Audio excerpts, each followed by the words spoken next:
مر جائے، یعنی 70 ماؤں کا بیٹا مر جائے، جتنا غم ان کا ہوگا اتنا حضرت یعقوب علیہ السلام کو دیا اللہ نے۔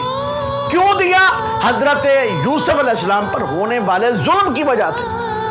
اور تفسیر ابو سعود میں صاحب تفسیر لکھتے ہیں کہ جب یہ سنا نا حضرت یوسف علیہ السلام نے کہ میرے بابا کو اللہ نے اتنا غم دیا ہے، تو اپنے سر پہ ہاتھ مارا۔ تو ایک نبی خدا سر پہ ہاتھ مار کے ماتم کر رہے ہیں، اور سر پہ ہاتھ مارنا ہاتھ مارنا ہوتا ہے، چاہے وہ سینے پہ مارے چاہے وہ سر پہ مارے، اور سر پہ ہاتھ مار کے کہا کاش میری ماں مجھے جنم نہ دیتی اور مجھ پر ہونے والے ظلم کی وجہ سے میرا بابا میرے غم میں مبتلا نہ ہوتا۔ تو ایک نبی خدا سر پہ ہاتھ مار کے بتا رہے ہیں کہ ظلم کے مقابلے میں یہ کرنا جائز ہے، اور ایک نبی خدا رو رو کر